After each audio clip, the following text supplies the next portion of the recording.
keep on telling everyone, I've got this new bank of lights behind me, so I can see in real time as all the social media feeds kick in. So it's a bit like the start of a Formula One Grand Prix, as all the lights were red and now they're all going green. And Elizabeth, they're all green. Elizabeth, we're live to the world. Elizabeth, say hello to everyone. Hello, everyone.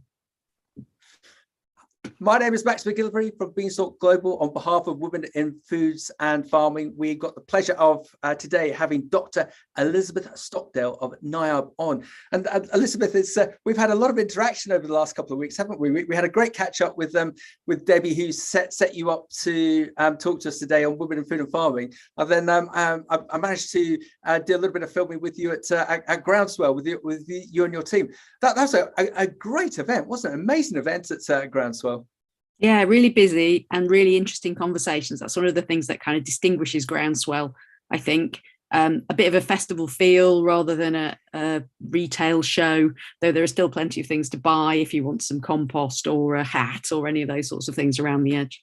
Yeah, and for those that, I'm just going to let everyone in as we set this all up. I was just saying to Elizabeth and Debbie in our green room, doing the comparison between cereals and Groundswell, and cereals is so well established and it's such a great event, but it does have its own sort of style, and there's sort of an average age group that will attend cereals. And an average demographic. Whilst at Groundswell, Elizabeth, there's so many new, younger people that I hadn't seen at such an event like that before. And as a number of the exhibitors said, when there were key speakers coming on at the Groundswell event, all the aisles just cleared to go into the various marquees to hear them. So whether that was George Eustace on the second day or Mr. Dimbleby on the first day, yes, it's a different event, Groundswell, and I think it's good to have that sort of thing in the sector, because it's Elizabeth, it's very stimulating. Yeah, it's about giving people an opportunity to explore what regenerative agriculture might mean for them. It's not, there is, in its original setup, there was a buried plough and sort of things that felt like you were going through a conversion experience. But in more recent times, it's become a lot more about exploring and engaging together to look for solutions, I think. Yeah, and also to be back face to face and that collaboration, and to be able to actually look at your amazing plots, because we need to big up your plots, especially the plots that I managed to film Jo Churchill, DEFRA Minister, when she was looking at your plots on day one or day two at cereals, and even the minister was so impressed by the size of the plots and also the quality of the plots. So you and your team must have been very proud of that. Yeah, so really let's big up Sean. So really big work by Sean and the team led by Hannah to make sure those events really do look good and deliver sort of really good experience for people on stand. Yeah, well said. So come on, let's get on with this. We would normally have the likes of Christine or Debbie or Eve or Camilla looking to introduce Women in Food and Farming, but they're all busy. And after having done 18 of these over the last 18 months, it was bound to happen, Elizabeth, that statistically there's going to be some sort of clash where one of them couldn't be in. And it's not that they don't love you. It's just that I have to look to carry this broadcast without them. So I'm hoping you can hold my hand figuratively so that we can get the best out of me for you, for Women in Food and Farming. So if it's okay, Elizabeth, just let me give the background to the group and also to yourself, for those dialing in, and also for those especially on the podcast. So Women in Food and Farming are a group of professional women in the food, agriculture and the land-based industries at all stages of their careers, who get together to discuss business issues, support each other via mentorship and advice, and help generate networks of contacts that might be useful to themselves and their businesses. Founded in 2011 by Christine take on CBE, the group started with just 5 women and now has over 500 members. Christine is known to many as the first grocery code adjudicator and head of the co-op's farming business.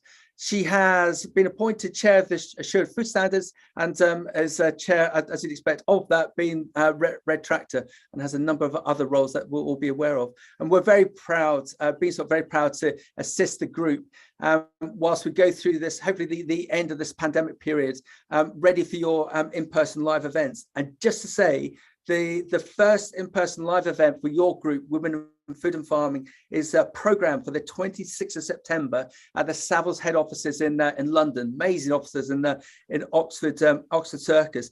So if you want to find out more about that, either message me or go onto Beanstalk and put your details on there. We'll send you the details and make sure you're on the mailing list for the group's admin, Kirsty at MDS, to send you on those details of the first live event for Women in Food and Farming on the 26th of September in central London.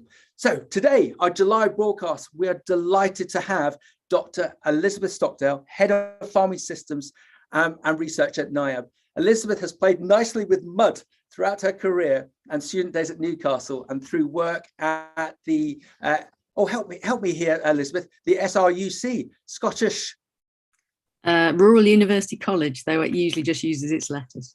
Excellent. And Rothamsted, you've also been heavily involved with, and you're back teaching students in those same lecture rooms at Newcastle, and hopefully even more so as we get back to proper live events.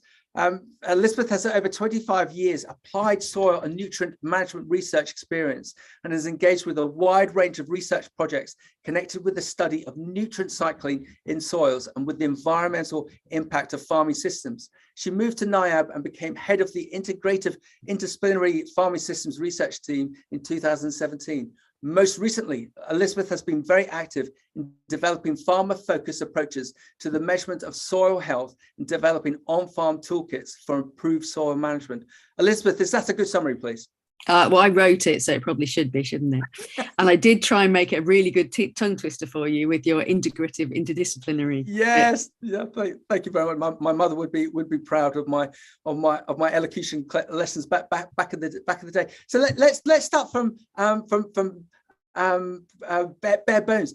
I'm guessing you come from a large extended farming family with thousands of acres somewhere, like your family owned Wales or something. Tell us all. How did this? No, I grew up in Wales, in North Wales, where the rain falls sideways. But no farming. Well, farming in my background only to the extent that my dad, before I was born, before I was even thought of, was a farm labourer, was a dairy hand on a farm. But it was the point that farms were losing labour rapidly, and actually he transitioned to be a groundsman gardener throughout my growing up. So I grew up in a tied house, but not to a farm, but to first to school and then to a large sort of holiday home in North Wales. So my dad played with mud, and I tried to get us interested, me and my sister, in gardening and things growing, but we weren't that bothered about keeping his tomatoes up or weeding his strawberries or any of those other jobs he used to try and give us. So I wasn't really an agric, and I'm not really a sort of growing sort of background either. It was a job to avoid rather than one to get involved in. So it's a bit of an oddity, I think, that I've ended up in farming. I was a science geek at school, so I did all those sciences, but was really interested in people and stories. So did a bit of history and geography and things as well. And it was just as I came to end of A levels, looking for what I might do next, I decided I wanted, or had always wanted, I guess, to change the world, and looked into what I might do. And that's where I sort of started to find out a bit more about agriculture. But I couldn't be an agriculture student because I didn't come from a farming background and didn't have the right amount of experience. So I had to go into agricultural science instead. Excellent.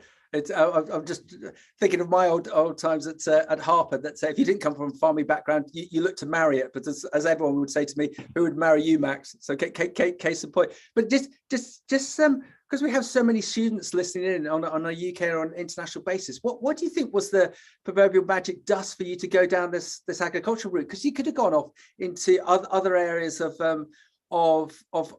medical research. What I think you have to get got, I think, by what it is you want to study. And there was a little bit about, I knew about what it meant to be a doctor, and I knew I didn't want to be one, and I actually knew what it wanted to be a vet, and that hadn't got me. And so I was doing that thing, and I don't know that people still do it, because you would do it on the internet now, but we thumbed through a book of courses for going to university and just what kind of things you might do. And I didn't want to do just one science. So I didn't just want to do chemistry or just physics, because they were all right, but on their own, they were pretty darn dull. So I wanted to do something that was applied and made sense in the real world. And so I looked at a few things, and none of them really grabbed me. And it was that idea that growing food and working with, and I don't think I would have phrased it working with land and landscapes, because I wasn't thinking in those terms then, was a way of, was informing and helping and I guess changing the world. So it grabbed me. And then the conversations as I went through that process to think about what kind of agricultural science I wanted to do became, well, animal science, really. I would want to do animal science. I'd have been a vet, or plant science felt a bit too much like more biology. So for me, there was a sweet spot that I hadn't ever realized existed, which was where physics and chemistry and biology came together in this stuff under our feet that is soil. So it was really early in a conversation with someone. So actually, that's quite cool. That's quite interesting. And I think it's one of those things. And there are people on, I can see names of people I've taught. Is that it kind of, if it's taught you well, or the first encounter you have with how soils work engages you, then actually it doesn't leave you. And that's been one of those experiences of my life, also in my continued training too, that ability to convey and discuss this weird place beneath our feet, where water and rocks and biology and roots and worms and organisms come together and just constantly change and transition the places that they are, and make things happen, whether that's growing food or changing the way that the environment works through making clean water, or atmospheric interactions, so generation of greenhouse gases, creating a habitat for thousands upon millions, in fact, of organisms beneath our feet. And all of those sorts of things just are, you can tell, I've not stopped being obsessed since that first encounter with trying to make sense of all that diversity. Yeah, Elizabeth, I've just had a WhatsApp in from a mate saying, "Blimey, Elizabeth knows her stuff." Because you do, just that bit about soil, even more so now, because of our student generation can assimilate information so quickly because of the internet, and they're now getting so excited about sustainability, and everyone knows that the secret is soil. Are you seeing this as well? Is there a bit of a gold rush of people looking to come into the sector to find out more, to Elizabeth, to be you, to find out more about the sector? Yes, I mean, I think people who were, I think one of the interesting conversations I have in places like the soil hole at Cereals has always been with people who I might have taught at university or encountered, who then come back into the soil hole and say, now I'm doing it for myself. Now I'm actually working to do that or the other. Actually, I now understand why you got excited about it, because it started to grip me. And whether that's people growing things in their own gardens, or farmers looking at how to manage land better and understand why that bit at the top of the hill doesn't behave like the bit at the bottom of the hill. And actually that bit of science actually just helps them understand that, and then how they might manage it.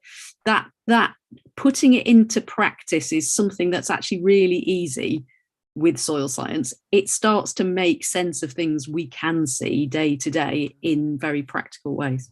Yep, I don't tell anyone, but on first day of Cereals, I took my 14-year-old son along to be my cameraman, because he's farming obsessed. And we got to the soil hole, and he said, "Dad, what's that?"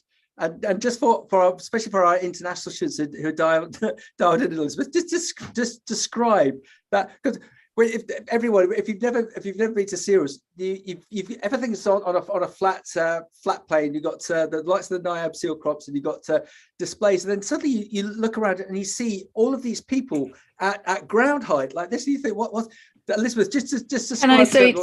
And it's nothing. It predates me, but so NIAB and Cereals work together to say it would be really good to have an opportunity to literally walk down. So you go down some steps and you end up sort of at least 5 feet, depending, below the ground, and you see. and you'll use sad soil science job, and you see the soil profile, those layers cut through. So it's about, I'm guessing, 4 meters broad and 12 meters long. So you walk down steps at one end and then walk through and up the other end. And we deliberately grow different crops alongside so you can see different rooting systems. But the most important thing you see, obviously, is the interaction between the rocks beneath, the biology on the top, and how that formation's been happening, and those interactions that have been happening over 10,000 years probably at that site since the last glacier left it. But you can also see roots using the channels that worms used last year and getting a metre down. And you can see how the roots shape and change that soil in the top. And we used some blue dye this year to track the channels that a big rainfall event would then sort of put the water on the top, and where that water would end up through the profile, how quickly it would move down and how far sideways it would move.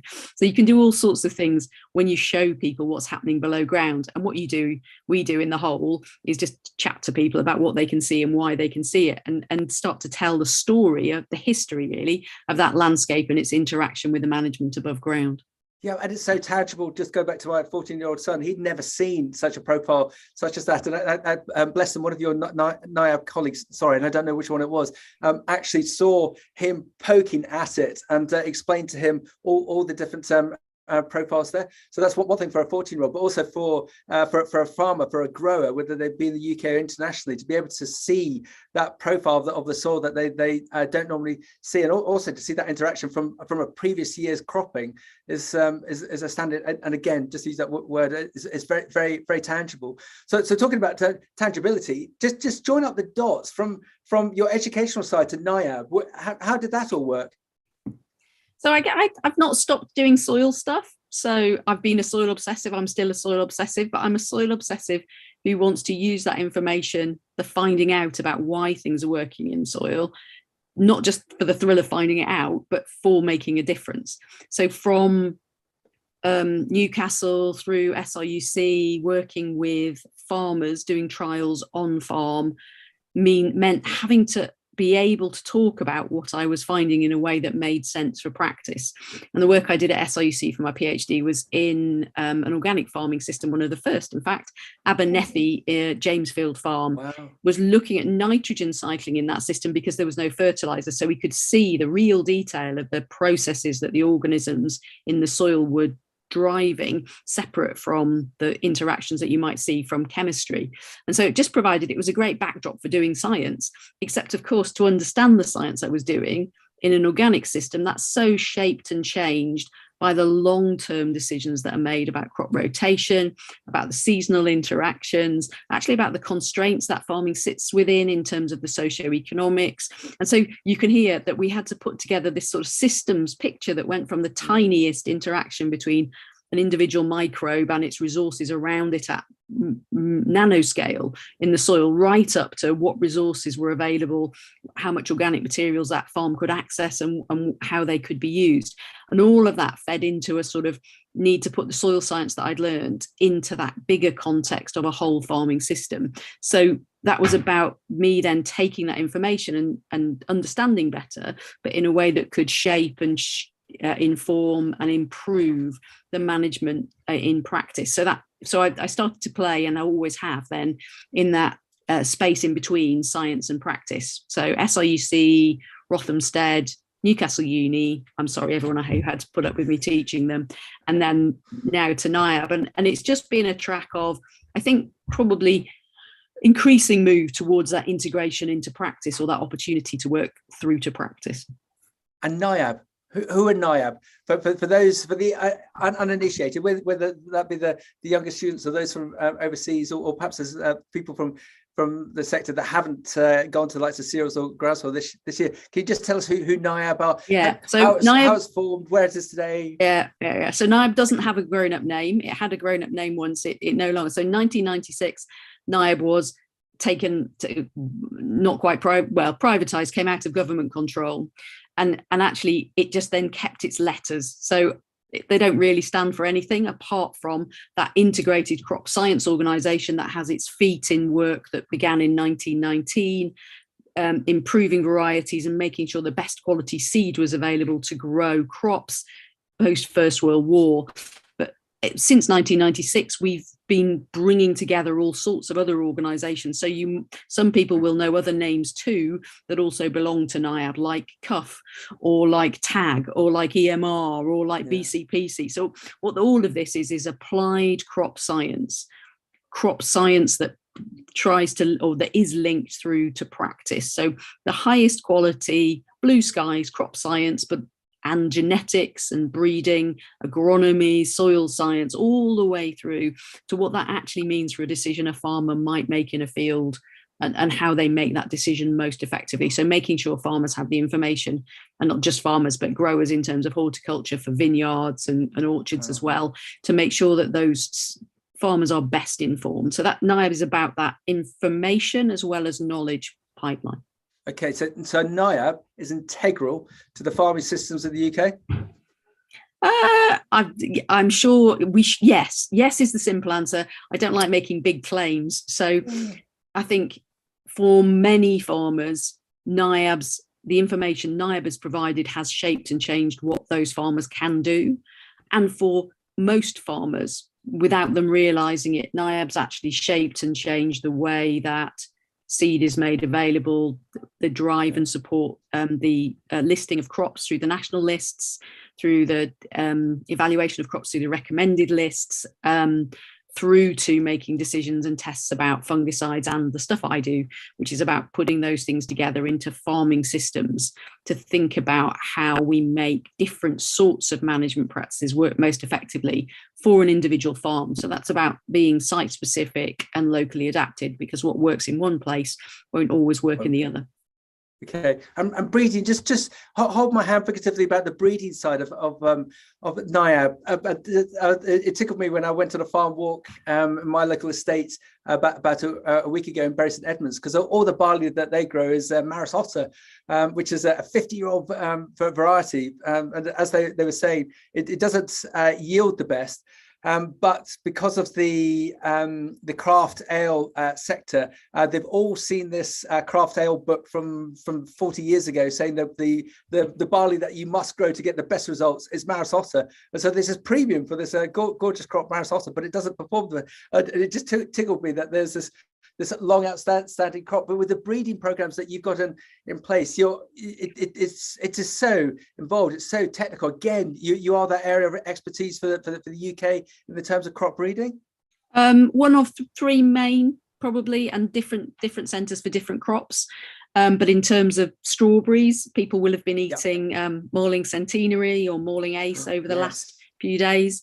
So those strawberries come from the East Morling Strawberry Breeding Club. So NIAB works with strawberry breeding companies to bring together the best and develop the best genetics to inform and enable those best quality, best eating quality, but also best producing quality varieties for the UK.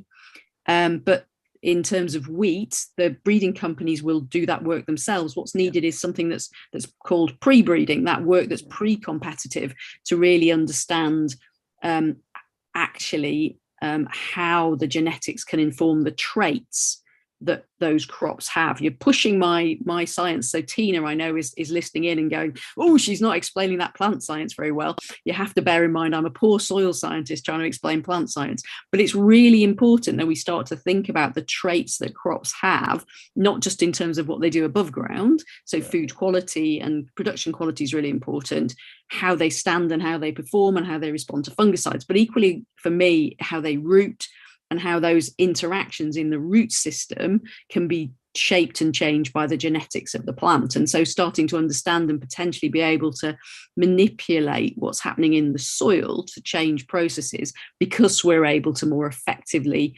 introduce traits that change the way the carbon is fed from photosynthesis down through the root system, that then feeds the organisms in the soil, that then do something different to feed the plant better.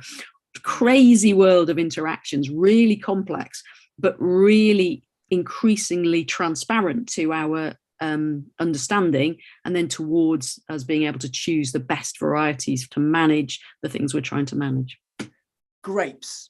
I've been through my travels in South Africa, amazing area in South Africa. I'm sure a number of people have been to, called the Hex River Valley, and just the most stunning area for grape growing. The one thing that I couldn't get my head around was the amount of breeding that was going on for grapes. Because if you come back to the UK, the consumer just thinks there's red grapes and white grapes. Green grapes. Within the UK, do we not have the same with wheat? There's milling wheat and there's feed wheat. How much more can be done? How much more research and scientific endeavor could be done? Or are we just now fiddling at the edges because so much has been done? Or is there still a huge another level of science to go to increase quality and productivity of cropping? Yeah, I mean, I think there is. Again, it's beyond my area, but I genuinely think there are really great opportunities in the context of precision breeding approaches that will allow us to take and enable traits that will change production systems, will change food quality in a way that works with and alongside the plant systems and fit into farming systems most effectively, so that we can then choose and adapt varieties for regenerative approaches to improve pollination. It might be cover crops that we're looking to improve as much as it is crops like wheat. And there's a ridiculous amount of work we can do, and our breeding gain has been steady and constant over the last 100 years in terms of producing more and higher and different quality. So the key with wheat is that there are so many varieties, there are actually at least 4 groupings of wheat, and even then within those different specialisms that you choose the variety for your end market. But it's also important that you understand which is the variety to best grow in your location. And that, I think, is an interesting point for grapes, in that a single grape variety will produce different quality juice depending on where it's grown. So that's that classic terroir. That's due to the minerals and the interactions between the grape plant and its location. That is that mud stuff. So it's actually about variety and environment, that G by E interaction, which becomes really key in optimizing our production systems. Yeah, and just dumbing it down to my level, talking about my estate farm walk the other day. This is a 2,000 hectare estate, and split across the middle. That the northern side is very sandy, and the southern side is very, very clay based. And for those students who are just thinking about getting involved in agriculture, it's amazing, as Elizabeth has said, the differences within soil structure. Because on that estate, on the northern side, they grow a lot of rye for rye vita, and it's very drought tolerant. But on the southern side, they grow a lot of wheat, which isn't as drought tolerant. But they see a difference in fields, and the farmer knows exactly what field he should be growing what variety to get the best cropping. And it's not just Elizabeth, it's not just a cast all thinking that you'll grow whatever seed in whatever field in whatever county. It's got to be very, very specific. So again, having you and your colleagues' expertise with the expertise of the grower to get the best of that crop for the end market that's going to is imperative. Yeah, and I think the thing that always strikes me is when people politicians do it very well.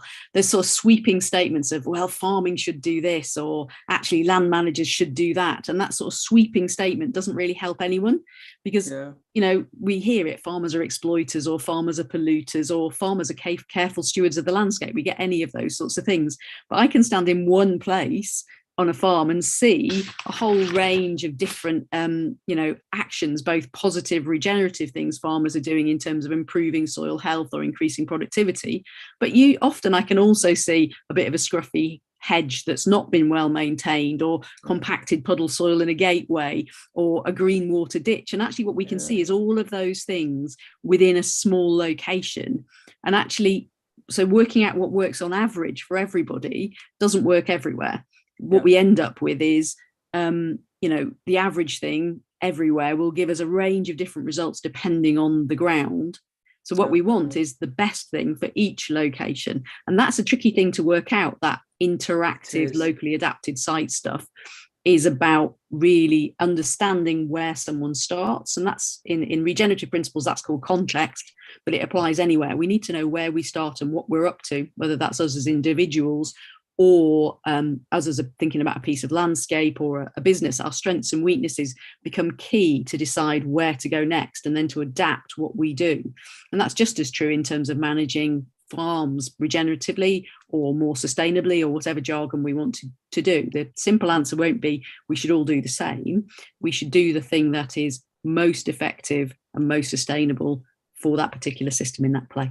And technology, with everything, the endeavours that yourself and your colleagues are doing, creating at NIAB, do you think in parallel, the technology and the excitement around that, whether that be probes in soils, reporting back to the farm office in real time as to what's happening in the crop, whether that be satellite imagery, whether that be a kit on sprayers and combines, give you that, do you think there is that potential marriage of unity between yourself and that technology to create this elusive crop, this perfect 100% crop ongoing? I mean, yes, there is a real potential. There's also a potential to oversimplify in that scenario too. If I just get that piece of one information, then I'll know everything I need to do.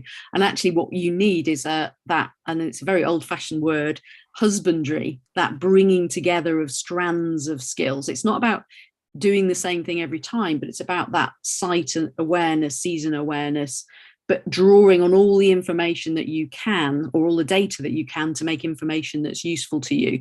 But that's a tricky piece to do, and it's going to need information of different sorts. But yeah, absolutely. The technology that's coming through in terms of new precision breeding approaches, technology in terms of monitoring, but together with actually those softer skills around observation and management and understanding locality. And the technology doesn't devalue the importance of those softer skills, but it can enhance how we use those softer skills to engage.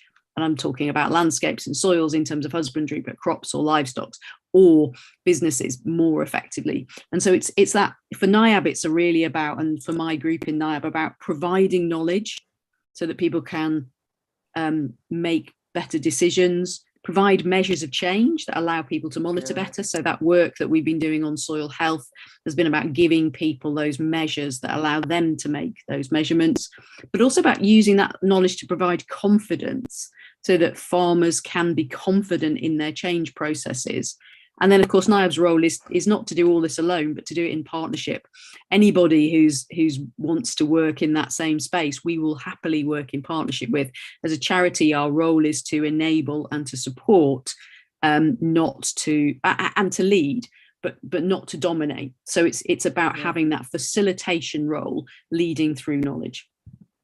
And I think you and your colleagues have definitely created let's go for that big buzzword, societal change. That with my recruitment hat on, in the last 6 months, we've done 3 big farm manager recruitment projects. And when we instigated them, all of the farmer owners or estate owners stated that they wanted farm managers who wanted to approach sustainability, regenerative agriculture, and ideally carbon neutrality. And I've never seen that before. And it wasn't me pushing that agenda. These were, in some respects, mature farmers, third generation, who I was quite surprised that they'd actually wanted to, and they said, no, this is the change. We are the custodians of the soil. We've got to do good, and to do good, we need to find these sort of people. And with 2 of those projects, recruitment projects, we found the required individuals, and I could just see the positivity that's now going to happen. That yes, those farms have got to be run on a commercial basis, but they also want to trial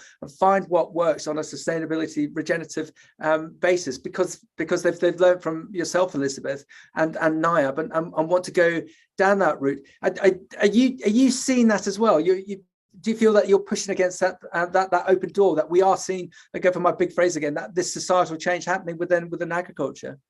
Yeah, I think we are. And I think it's as a soil scientist, I think the regenerative word has taken over. But for me, what I've seen in my lifetime in terms of soil engagement and understanding of soils and practical, is that people have, I used to get 2 or 3 farmers going, fertilizer management when I had a soil meeting. And I now, we will do a farm walk and have 15 to 20 coming from literally a 5-mile radius. And so that, that engagement and interest is coming from use that phrase, the ground up. It's people who Excellent. recognise that actually putting their soils into good heart, removing the constraints to production, is actually key to what they want to do. And it is about learning again and being freed a little bit to experiment and to do differently, to not feel everybody has to follow this recipe or do this thing.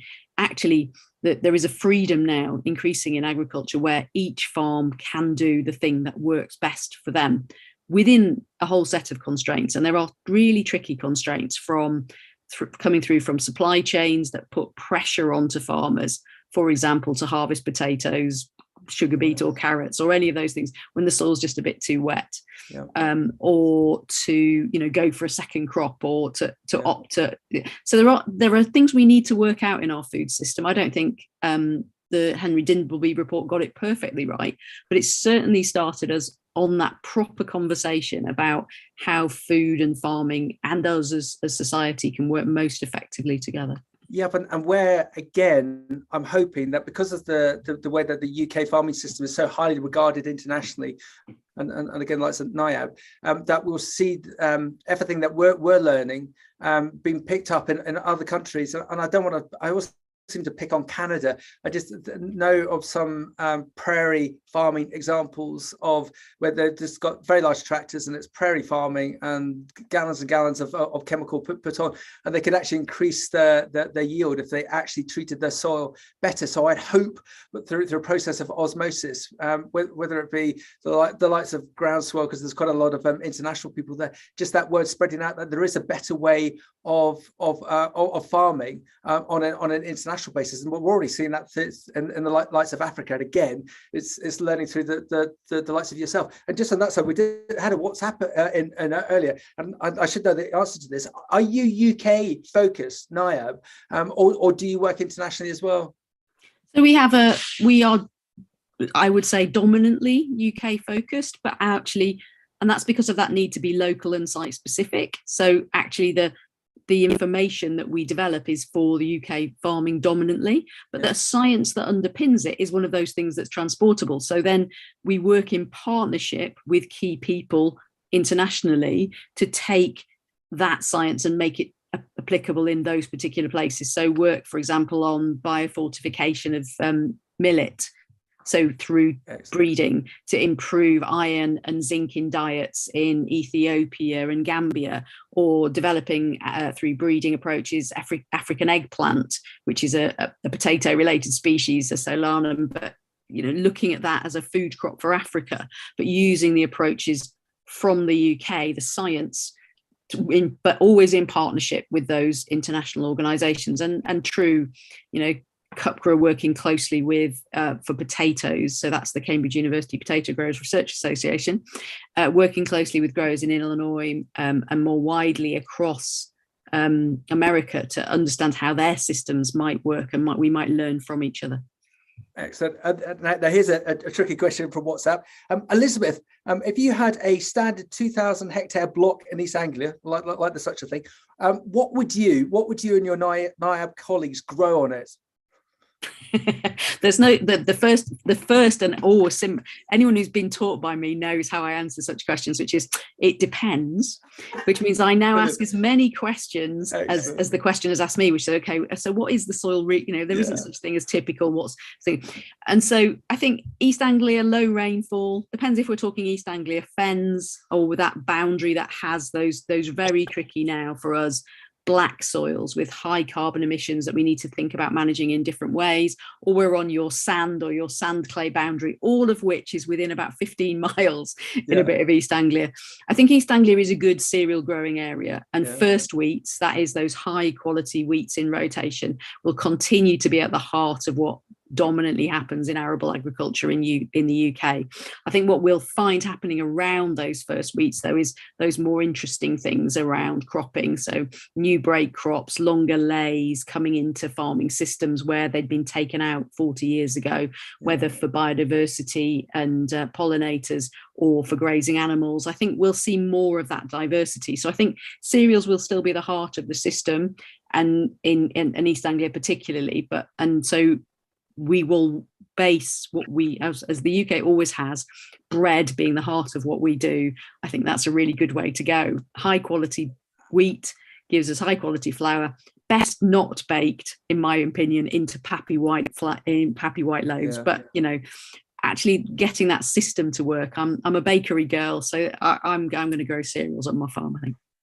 Thank you. A question from a friend who's watching on LinkedIn. Asked Elizabeth the bread question. There was an article, I can't remember where it was about two weeks ago, stating that the UK population is going to consume less and less bread, and they're going to be wanting more novel crops. So could you ever see the likes of the planting of wheat diminishing and the likes of sorghum increasing as we go towards more novel crops? I think so. There's plenty of space in a rotation. I think the UK is a good wheat game, but I think there's a lot of space around that in rotation. So we will have more novel crops, or crops that are perhaps less common. So I don't think we're going to go back to a landscape that's either green or yellow. So that classic wheat, barley, oilseed rape rotation. We're going to keep a landscape that has some purple fields, whether that's borage or the pale blue of linseed. We're going to have some fields that grow sunflowers for cutting and picking, because actually, why not? Because it brings to bring joy into people's lives as well as food. So I think there's going to be an opportunity for a whole range of things to happen across farming systems. And Charlie's just put something in the chat around hemp. And I think hemp is a really interesting crop, not just for its oil, but actually because it offers opportunities into the bioeconomy. So there are opportunities not for fibres, but for fibres into reinforcing building materials from hemp. So I think there's going to be so many opportunities actually for farming to support things that farming was cut out of, in terms of timber and replacements for timber, construction materials, more pharmaceuticals, grown oils, grown plastics. All of these things can emerge from farming and from crops. That some of them will just need us to learn how to process crops we already grow well differently. So grass is an example. The UK grows grass brilliantly. Let's not try and grow alternative crops. Let's just find alternative things to do well with grass. So I think there's a challenge there for us, not always to say to farmers, grow is the thing we need to do the processing, but also to find new ways of processing things that we grow well, because that really effective photosynthesis is what drives good soil health. So it's that capturing of carbon from the atmosphere, combination with minerals, makes organic material, plants that we eat, but that also feeds the soil. Yep, and just Charlie Curtis, big shout out to you for asking that question, as Elizabeth's already answered it. But just to give my segue, Charlie said there's a lot of chat around hemp as a new crop for arable farms. I remember when I was a very bad farm trader in the late 90s, there was a company, Harlow Agricultural Merchants. They had a big stab at growing hemp for industrial uses, for padding, for soundproofing for cars, and there was a big hemp factory, but it didn't work. It's funny, Elizabeth, sometimes how these things are very cyclical, that they come in and out. And we've got to ask the question, because we've had it just on the chat, and I've also had it a couple of times on WhatsApp. And please feel free to dodge it if you don't think it's appropriate. Vertical farming. What's the view from NIAB on vertical farming? Are you involved in any aspect of that? Yeah, so we at East Malling, NIAB East Malling, we do a lot of work in protected systems. So we've been pioneering the development of those cropping systems under protection, which actually are the foundation for what we then are taking through to the vertical system. So growing crops well, whether strawberries in beds and so on. And at the NIAB Innovation Hub at Hassey Fen, we've also got trials now that are true vertical farming and integration trials. So our focus is on crop science. I sometimes use this phrase, I'm agnostic about farming systems. That means I want to do the best crop science, provide the best information, whichever farming system it's going into. It isn't for NIAB to necessarily make a judgment call on which or other is best, but to provide the right information for those decisions to be made, whether it's to grow a crop well or to make a decision about the environmental impact, perhaps, of a particular system.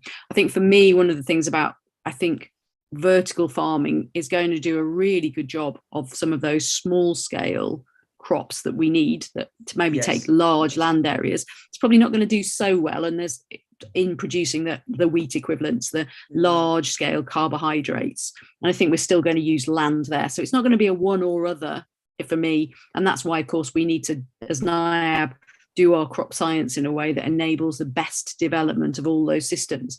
Because certainly in the next 50 to 100 years, we're going to have a mix of farming systems, whether vertical protected cropping, people still out there working the land at that large scale to grow us probably potatoes and wheat and a whole range of other things too, including things that I can build my house out of and make my seats from a car.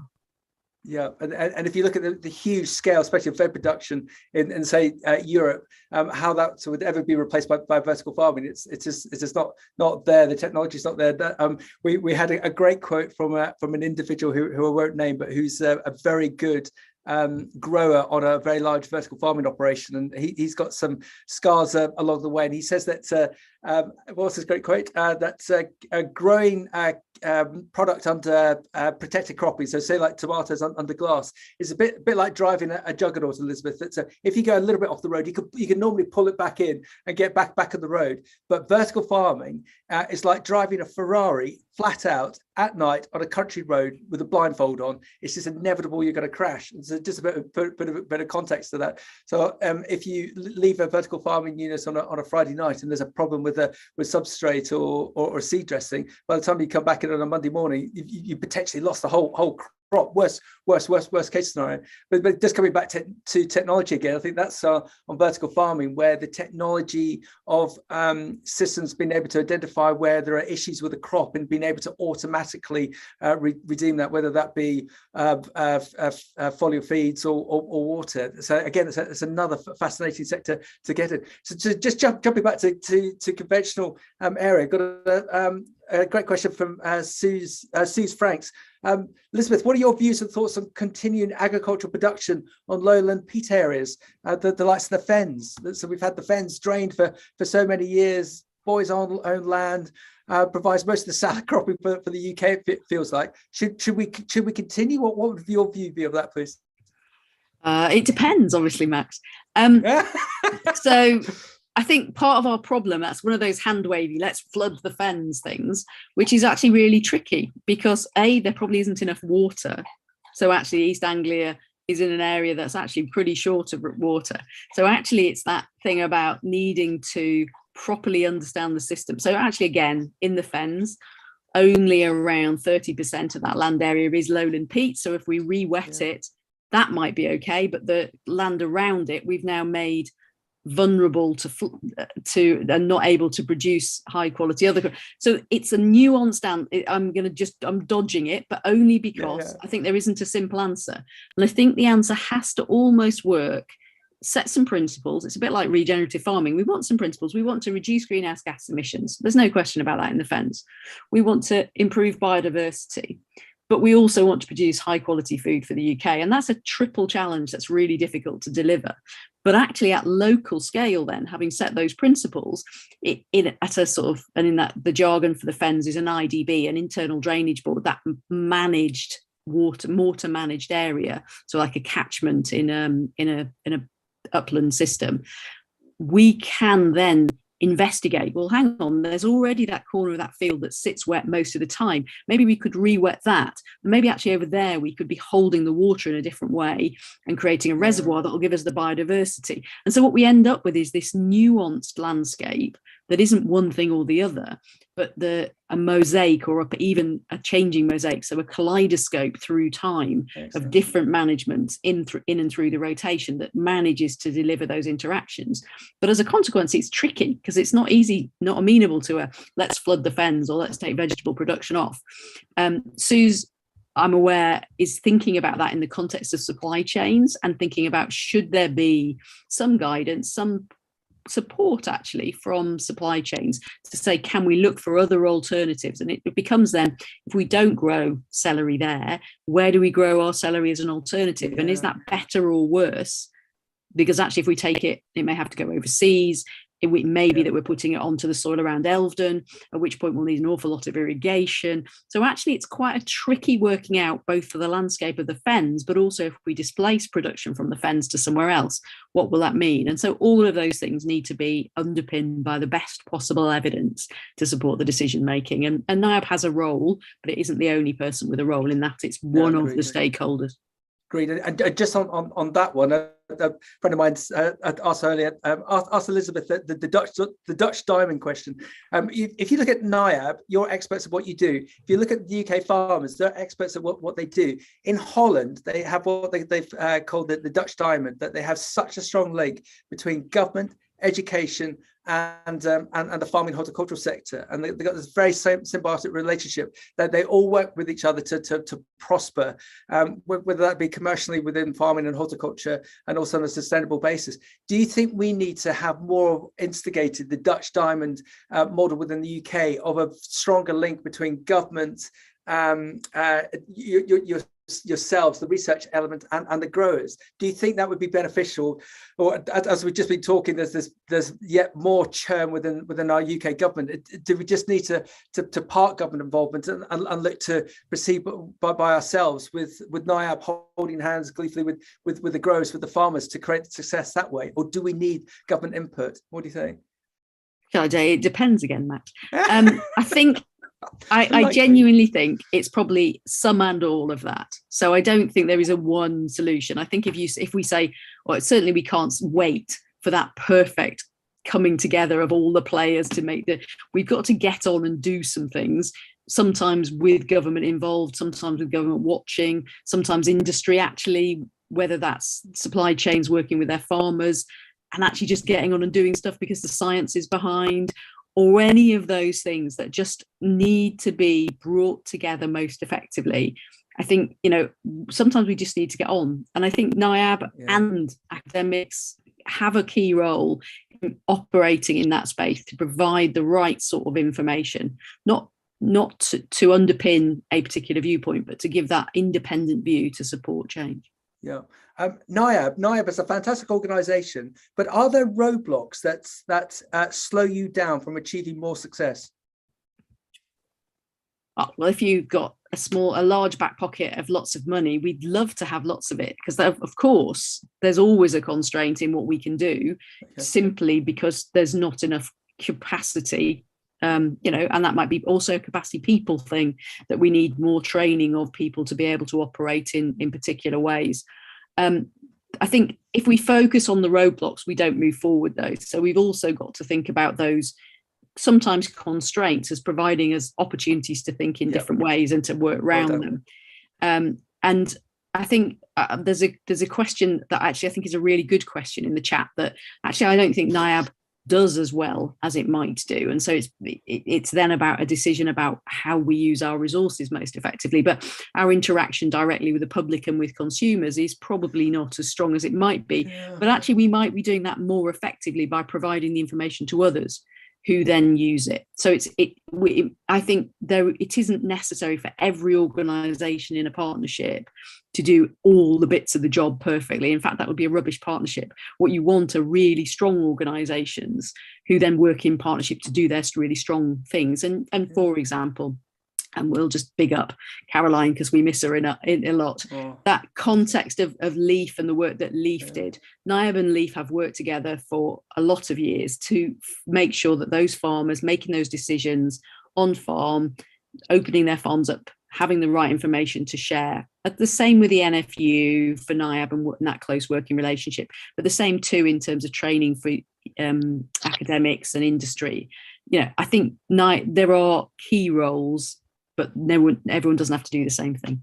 Yeah, but we're into that age-old predicament, aren't we? That 6 out of 10 kids don't know where fruit and veg comes from, just because of the nature of the UK, that we're a very urban area. But you would hope, especially after the back of the last couple of years, and people looking to grow more and do more scratch cooking, that people would have a better understanding. But we'll probably be not critical towards NIAB, but I don't think it's your role to tell everyone where the loaf comes from or where the strawberry comes from. But if we could wave that proverbial magic wand so that the general populace has a bit more of an understanding, they would then buy more fantastic biscuits, bread, strawberries, rather than Pop-Tarts that do nothing for them. But yeah, Elizabeth, I'm sure you've been in lots of, I don't want to call them talking shops, but lots of meetings over the years about trying to influence the British consumer. But we've got some great advocates out there, whether it be the likes of the NFU or Veg Power, that do a fantastic job to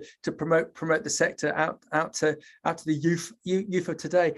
So cover the future. What we've got our proverbial crystal ball here. When you and I are messing around in soil on another plane for 50 years down the line, let's go for a big one. Do you think, where do you think farming is going to be?